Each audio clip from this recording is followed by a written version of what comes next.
Cassia Jameson's heel snapped the second she stepped into the ballroom, and she went down like a toppled chandelier, arms flailing, wine-red gown twisting around her legs, and a squeal escaping her lips that echoed off the marble columns of the Montclair Grand. She hit the floor with a graceless thud, right at the base of a massive crystal staircase.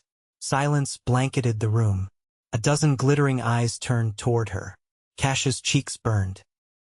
Her clutch had skidded across the floor, and one of her heels was bent in a way that made it very clear she wasn't walking out of here with her dignity intact.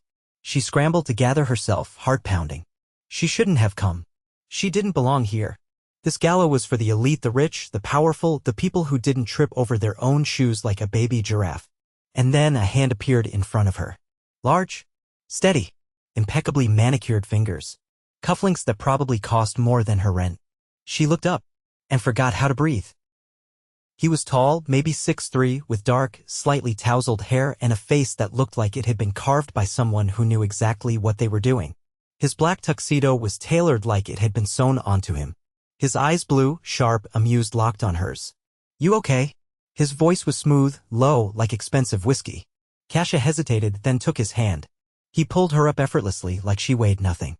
His other hand moved to steady her waist, and for a second they just stood there, her heart hammering, his fingers warm against the silk of her gown. "I'm fine," she said quickly, brushing hair from her face. "Just, gravity and I have a complicated relationship." His lips twitched. "Clearly." Cassia tried to step back, but her broken heel betrayed her again. She swayed. He caught her. "Whoa," he murmured, his arm tightening around her. "Let me help." "You really don't have to." "I insist." Before she could protest again, he bent, removed both her heels in one swift move and tucked them under his arm. Then, without asking, he offered his own. "You can take mine. I'll carry you if I must." Cassia blinked. "You're joking." He raised an eyebrow. "Do I look like I'm joking?" He didn't. He offered his arm instead. Cassia hesitated. Every instinct screamed this was ridiculous. She didn't know him. She didn't need rescuing. She didn't want attention. But something in his gaze made her pause. There was no pity, no mockery. Just interest, confidence, amusement, and maybe a little heat. She took his arm. The moment her hand touched his, the room seemed to move again. Music swelled. People went back to their champagne. But Cassia's world had narrowed to the man beside her. "I'm Cassia," she said, trying to shake off the surrealness of it all. "Quentin," he replied. "Quentin Callahan." The name struck a chord. She blinked. "Callahan as in Callahan Industries?" Her eyes widened. "Wait, you're not the Quentin Callahan?" He smiled. "Depends who you ask." She stopped walking. "You're a billionaire. Still me, though. Just with a ridiculous number in my bank account." Cassia stared at him. "You helped me up." "Well, you fell rather dramatically. I figured I'd make myself useful." She laughed in disbelief. "This is insane." He leaned in slightly. "You think I don't notice when a gorgeous woman crashes into my evening like a meteor?" Her breath caught. "Let's get you a drink," he said smoothly, guiding her toward the bar. "And maybe a less dangerous pair of shoes."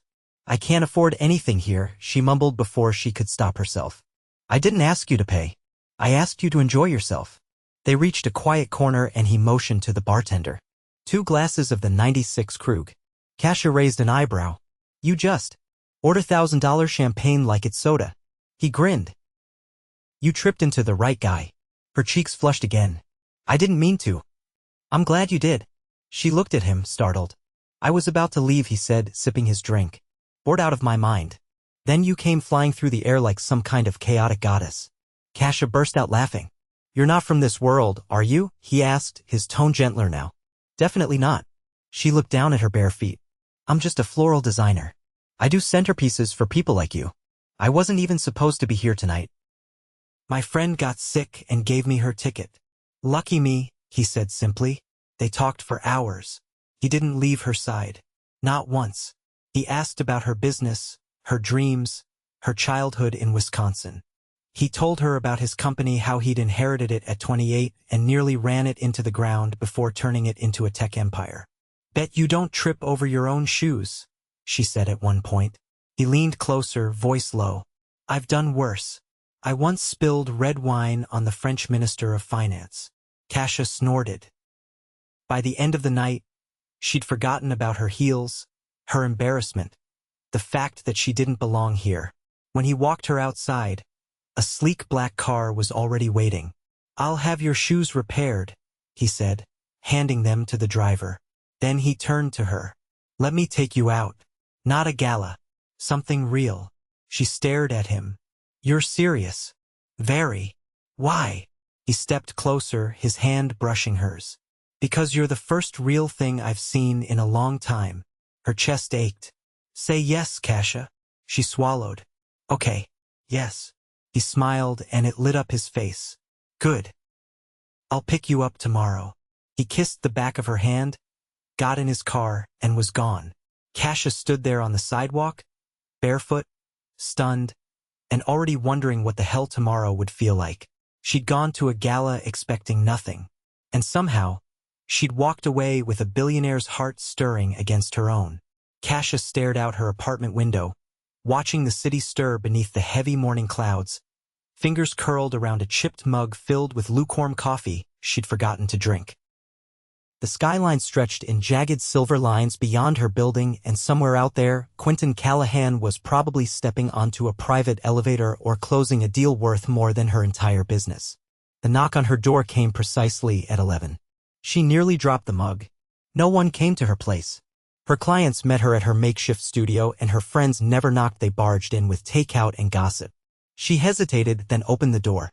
Quentin stood in the hallway holding a bouquet that looked like it had been flown in from a private conservatory in the Alps. She blinked.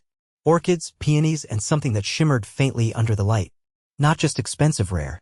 "Good morning," he said, as if this was the most natural thing in the world. "I hope you're not allergic to rare flora." "You're here," she said, still processing the image of him filling her tiny doorway in a navy trench, collar turned slightly up, his hair tousled like the wind had tried and failed to ruffle him. "You said yes," he replied. "I like to turn yes into something worthwhile." "May I?" She stepped aside, suddenly aware of the stack of invoices on the table, the paint-splattered apron draped across a kitchen chair, the faint smell of eucalyptus lingering from her last arrangement. Quentin walked in like he'd been here before, eyes scanning everything with quiet interest. She half expected him to flinch at the sight of the duct-taped coffee maker or the cracked tile near the sink. But he didn't. He set the flowers on the counter and turned to her. "You're a morning person?" he asked. "Only when forced," she said. "You? By necessity." "My board starts emailing at 5.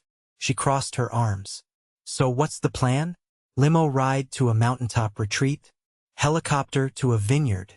"Not today," he said. "Today we go simple." She raised an eyebrow. "I want to see your world," he continued. "You already crashed into mine. It's only fair I return the favor." She blinked. "You want to spend the day with me?" I cleared my schedule. "I'm yours, Cassia." No one had ever said those words to her in that tone, light, but charged.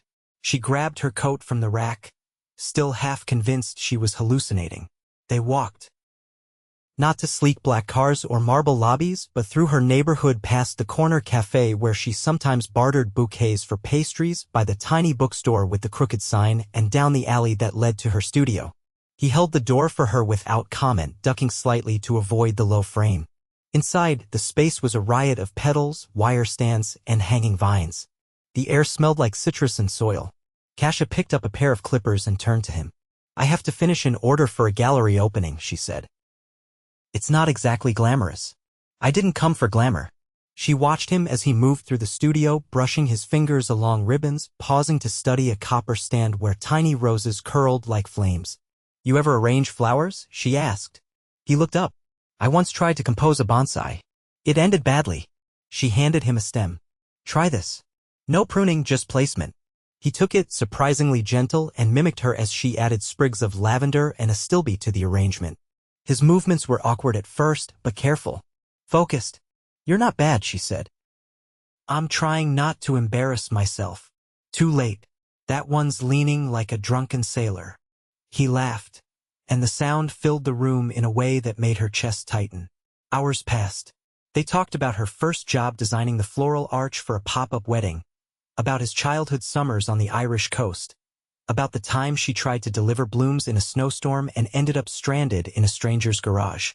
"Did you at least get paid?" he asked. "Eventually. In cookies." He shook his head. "You live like it's a story. I prefer stories to spreadsheets." "I envy you," he said softly. She paused. "Why?" "I've been surrounded by numbers, contracts, and expectations since I was 18. I know how to double an investment. I don't know how to make something beautiful just because I want to." "You make power moves," she said. "That's its own kind of art." He looked at her and something unreadable passed through his eyes. "Maybe, but I'd trade half the deals I've made to feel the way you do when you finish a centerpiece." She didn't know what to say to that. At 3, she closed up the studio, and they wandered to the cafe. He insisted on ordering for both of them when he saw the barista wave at her. 2 croissants and a lavender latte later, they sat at a tiny table beneath a string of fairy lights, their knees almost touching. "Tell me something you've never told anyone," he said suddenly. Cassia hesitated. "I wanted to be a dancer." He blinked. "Really? Did ballet until I was 16. Then my mom lost the house, and lessons became a luxury." He leaned forward. "Do you still dance?" "In my kitchen," she admitted. "And sometimes in the rain." His voice dropped. "I'd like to see that." She looked away, heart-thudding. "Your turn," she said. "I've never been in love." She met his gaze. "Never?" He shook his head. "I've dated. Slept. Even almost proposed once, but it was about legacy, not love." "That's bleak."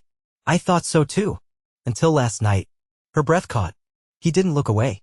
"You walked into that ballroom like a hurricane. And I haven't stopped thinking about you since." She swallowed. "You hardly know me." "I know I want to." They sat in silence, the air thick between them. Then he reached out, brushing a crumb from her lip with his thumb, slow and deliberate. Her pulse jumped. "I have a dinner tonight," he said. "Tedious. Political. You'd hate it. Then don't go." "I have to. But I want to see you after." She hesitated.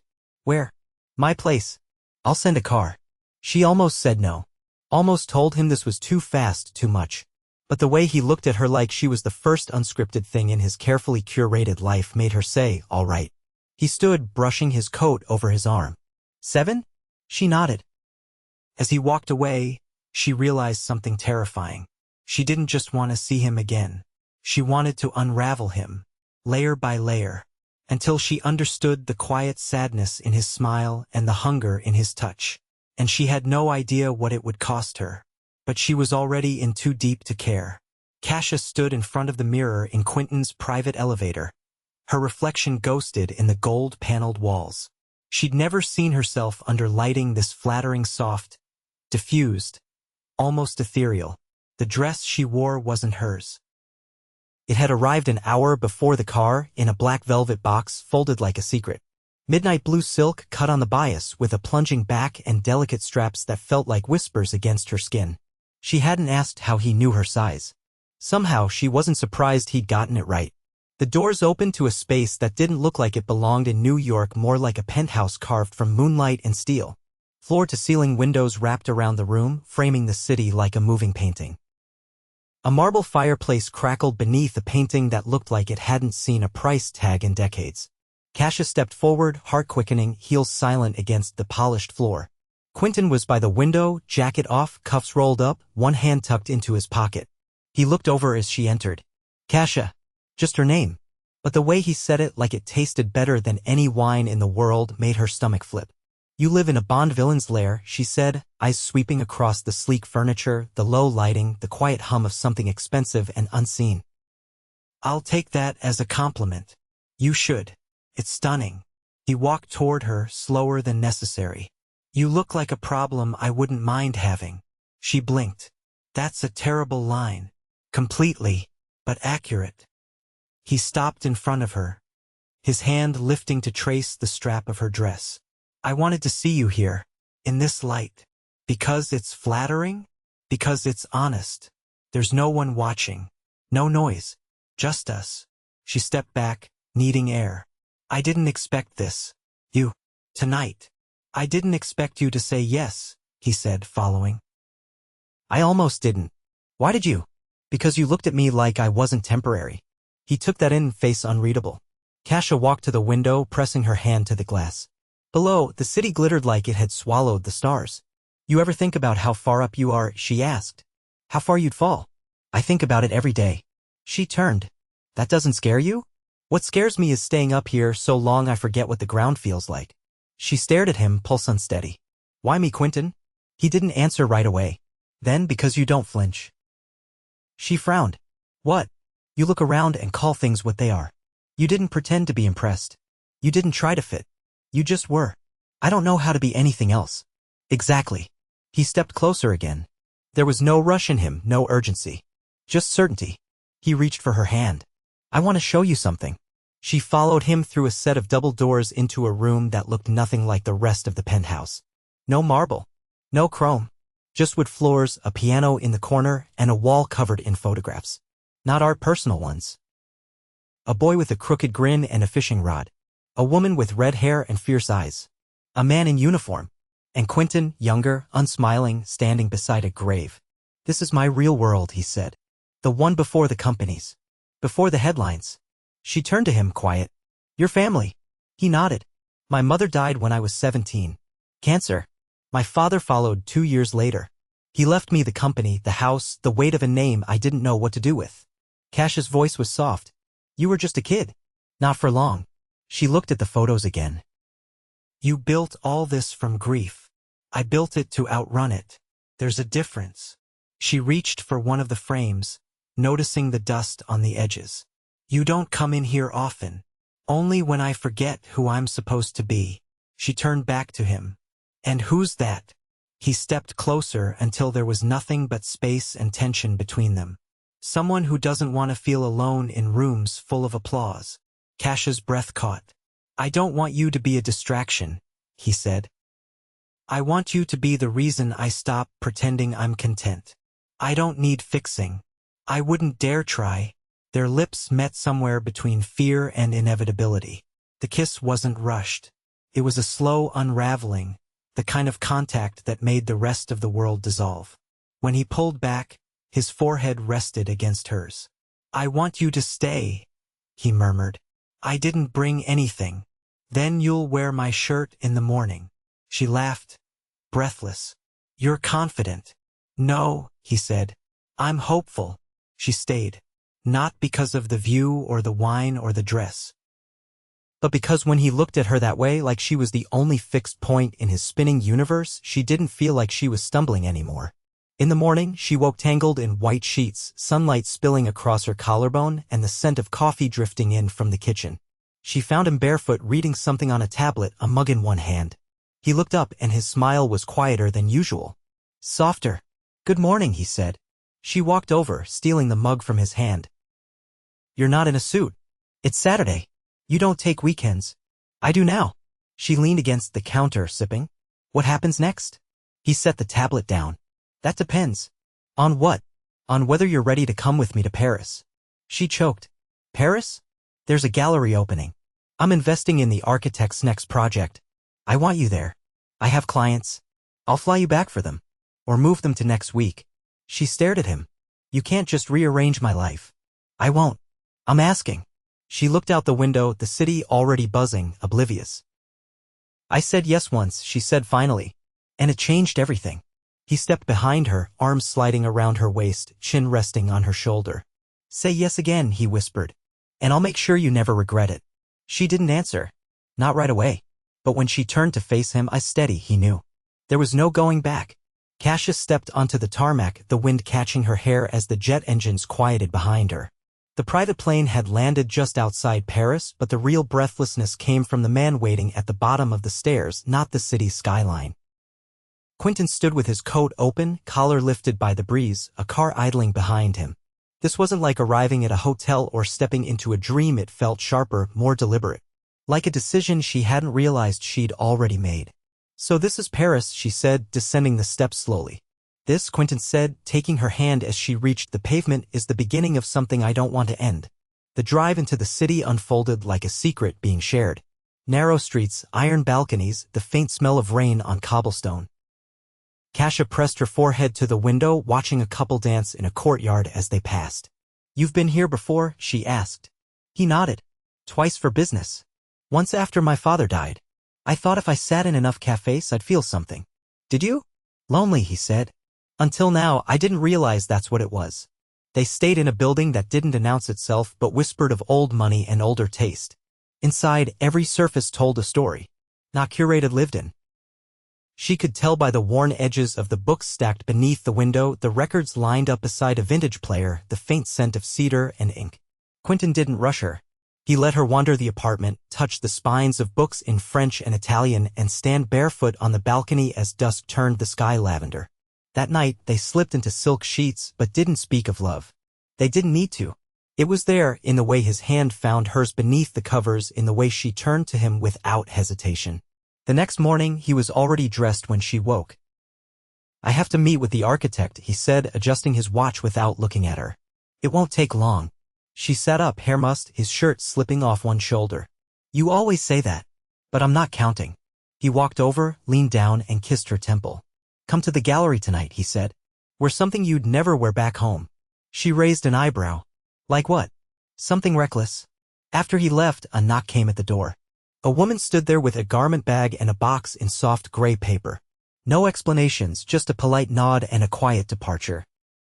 Inside was a dress that shimmered faintly in the light, and heels she wouldn't have dared try on 2 weeks ago. She almost didn't wear them. Almost. But when she arrived at the gallery and saw the way Quentin's eyes lifted the moment he spotted her, she was glad she had. He crossed the room quickly, ignoring the man he'd just been speaking to. "You're dangerous," he whispered against her ear. "You said reckless," she replied, lips curving. The gallery buzzed around them, art critics, collectors, foreign investors, but none of it seemed to matter once they were standing side by side. The architect, a woman with platinum hair and a voice like gravel, approached them to explain her vision. Quentin listened, but his hand brushed Cassia's hip once, a quiet reminder of who he was really focused on. Cassia wandered when the crowd thickened. One painting caught her attention, bold, chaotic color layered over a map of New York. The longer she stared, the more it looked like home. Quentin appeared beside her. "You see it too?" "It's messy," she said. "But alive. Like us." She turned to him. "Are we messy?" "Undeniably." He took her hand, led her through a side door, and suddenly they were alone in a room with glass walls and a view of the Seine. He closed the door behind them, silence falling like velvet. "I need to ask you something," he said, voice lower now. She crossed her arms. "If it's about what we're doing, I'm not ready to define it." "It's not that," he said. "Not exactly." He pulled something from his pocket. "Not a ring. A key." Cassia stared at it. "I want you to have this," he said. "To the apartment in Paris. No strings. No expectations. Just a door that's yours, if you ever need it." Her voice caught. "Why?" "Because you don't owe me your time. I want you to choose it." She took the key slowly, her fingers brushing his. "You're serious?" "I've never been more." Cassia looked up at him, and something shifted. Not the dizzy thrill of attraction. Not the sharp tension of newness. Something quieter. He wasn't asking her to stay. He was giving her the freedom to leave and come back. They left the gallery early. This time, she led the way, pulling him into an alley where ivy curled up the walls and the street lamps flickered like candlelight. "I have something to say too," she said. He waited, eyes steady. "You scare the hell out of me," she admitted. "Not because of the money or the jets or the way you make everything look easy, but because I was fine before you. And now I can't imagine going back." He stepped closer. "Then don't." "But I'm not polished. I'm not the kind of woman who fits into your world." He cupped her face in both hands. "You didn't fit into it. You changed it." She closed her eyes. "So what now?" "We go home," he said. "Wherever that is. Together." The flight back was quiet, not with distance, but with comfort. She read. He worked. At one point, he reached across the aisle and took her hand without looking up. She didn't let go. When they landed, his driver handed her a small envelope. Inside was a rental agreement. Cassia frowned. "What is this?" He leaned against the car. "I bought the building next to your studio. You needed more space. That isn't how real estate works. It is when you're in love with a florist who's outgrowing her corner." Her heart stuttered. You're in love with me? He didn't hesitate. I am. She stared at him, the city lights catching in his eyes, and for once she didn't question what came next. I love you too, she said. In that terrifying, inconvenient way I hoped I'd never feel. He exhaled like he'd been holding it for days. Then let's build something. Together, they walked to her studio. She unlocked the door, flicked on the lights, and turned to him. I want to fill this place with everything that never fit anywhere else, she said. He kissed her, slow and steady, and the room filled with the scent of possibility. 6 months later, Cassia stood at the edge of an archway dripping with orchids and wild ivy. Not as a designer. As a bride. The ceremony was small. A rooftop overlooking the city where they'd stumbled into each other's lives. Her dress wasn't white. It was the color of dusk before rain. His vows were whispered, not read. And when he said, I never believed in fate until you fell at my feet, everyone laughed, even her. Afterward, he carried her down the stairs barefoot. She didn't trip. Not once. Because this time she wasn't falling. She was flying. Cassia stood in the quiet of her new studio, barefoot on the herringbone floors, surrounded by the scent of freesia and lemon blossom. The sun poured through the enormous south-facing windows Quentin had insisted on having installed, warming the copper fixtures and casting golden light across the dozens of floral installations she and her small team had been preparing for the upcoming gala season. She had her own team now. Designers, assistants, a delivery manager. She wasn't just running a business anymore, she was building something with reach, with weight. And Quentin had never once tried to control any of it. He'd given her the building, the freedom, and the trust to make it hers. Not as a gift, but as an investment in her. You need to stop doing that. Cassia turned to find Quentin leaning against the doorframe, his tie undone, a half-empty mug of espresso in his hand. Staring at the walls like they're going to fall down, she asked. Staring at everything you've created like you don't believe it's real. She crossed her arms. Some days it still feels like I'm one phone call away from it all vanishing. He walked toward her, set the mug down on the work table, and reached for her hands. Nothing's vanishing, he said. You built this. You survived long before me and you'd survive long after me, but I'm not going anywhere. She looked at him. And what if I'm the one who's afraid of staying still? Then I'll move with you, he said. Wherever you go. It wasn't just words. He'd proven it time and again. When she told him she wanted to expand to the West Coast, he connected her with architects in San Francisco and paid for a consultant but stepped back, letting her lead. When she'd had her first exhibit at the Metropolitan Conservatory last month, he'd shown up at the opening in the middle of a board crisis, unannounced, standing in the back until she saw him and smiled. Cassia pulled him by the collar of his shirt and kissed him, slow and quiet. You always show up, she said. Even when I don't ask. I told you, Quentin replied. I choose you. Every day. He was scheduled to leave for Tokyo that evening for a shareholders' summit that would stretch the better part of a week. Cassia had planned to stay behind, pour herself into the new projects, and finally finish the spring collection for the International Bridal Showcase. But as the hours passed and the sun dipped toward the skyline, she felt the strange ache of his absence before he'd even gone. The apartment above the studio was theirs now. She had decorated it with a mix of antique markets and local artists, refusing anything too perfect. Quentin had called it organized chaos. When she opened the door that night and climbed the stairs, she was surprised to hear jazz playing softly and the scent of tomato and garlic wafting from the kitchen. He was still there. I thought you'd be on your way to the airport by now, she said. Quentin stirred the sauce on the stove. I postponed the flight. You postponed $1 billion summit? I told them my priorities changed. She stared at him, stunned. You don't have to prove anything to me. I'm not, he said. I'm proving it to myself. He plated the pasta, poured 2 glasses of wine, and lit a single candle in the center of the table. They ate in comfortable silence, the kind that only came after months of building a rhythm together.